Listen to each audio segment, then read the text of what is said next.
pinsala. Makasaysayang airport sa Germany ginawa ng leisure park. At British actress Emma Thompson may star na sa Hollywood Walk of Fame.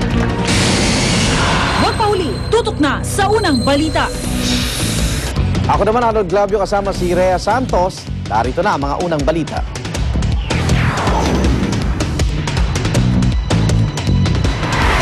Isang ininalang drug pusher arestado sa kanyang bahay sa bayan ng Bacara sa Ilocos Norte.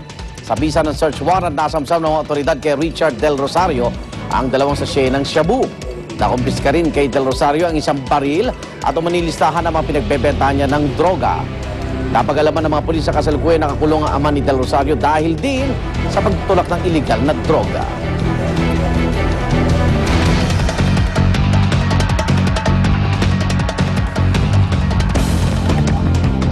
Stock distribution option, yan ang pinili ng halos 78% ng mga manggagawa ng Hacienda Luisita. 2% lamang ang may gusto ng lupa.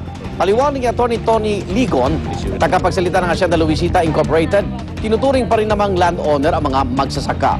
Ang kaibahan nga lang, sa halip na titulo ng lupa, shares of stocks ang pinangahawakan nila. Wala rin daw anumang halagang babayaran ang mga magsasaka sa kasunduang ito. Dito sa nangyaring itong compromise agreement, walang obligasyon o walang salaping ibibigay ang mga manggagawa o magsasaka upang makamit yung anumang kagustuhan nila.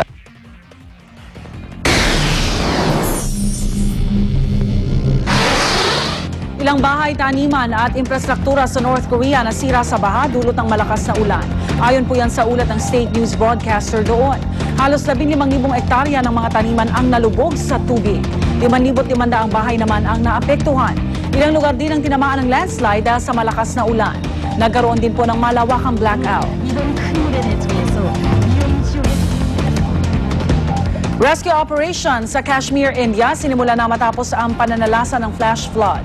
Sinamantala ng mga rescuer ang paghupa ng ulan para suyurin ang mga apektadong lugar. 27 iba pang bangkay ang natagpuan ng mga rescuer.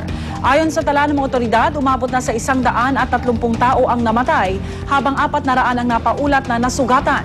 Mayroon pa rin mga residenteng nawawala, kabilang ang 28 sundalo. Amazing Balita!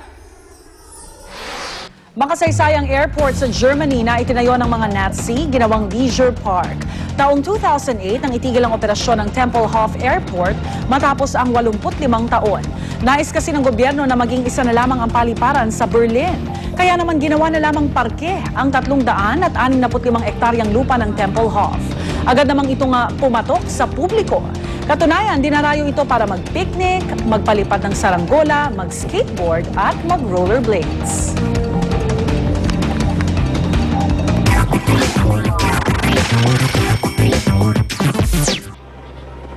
Nagbabalik na executive producer ng American Idol na si Nigel Lythgoe, inaming may mga kailangang changes sa sikat na singing competition.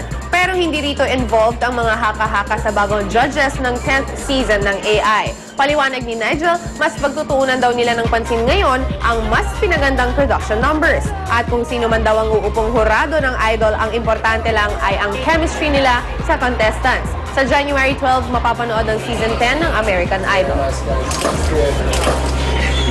British actress na si Emma Thompson may star na rin sa Hollywood Walk of Fame.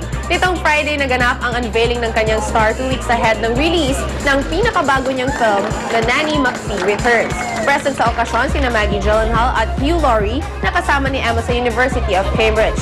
Two-time Academy Award winner si Emma na nanalo noong 1992 at 1996.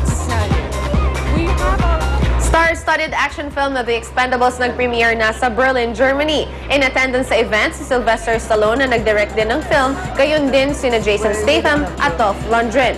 And while on Germany, inamin ni Sylvester na napapadalas ang kanyang shopping doon. Parang araw mas nahuhook siya sa shopping habang siya ay tumatanda. Sa August 13, ang US release ng action-packed movie. Bukas ulit mga kapuso, ako si Luan D, your morning kachika. Igan, Rhea. Salamat, Luan. Para makatanggap ng mga pinakabagong balita via text, i-type lang ang GMA News Space On at isend sa 4627. At yan po ang mga unang balita sa umagang ito. Para pa rin sa mga nagbabagang balita, tumutok lamang dito sa GMA. Mula sa tahanan ng katotohanan, kasama si Connie Sison, ako po si Rhea Santos. At kung may balita i-report sa GMA News, i-text ng Scoop Space, Message Space ang inyong pangalan at address, ipadala sa 4627. At sa ngalan ng bumubuo ng GMA News and Public Affairs, ang ipila na serbisyong totoo. Mga igan, ako naman Arnold Clavio, ito ang unang balita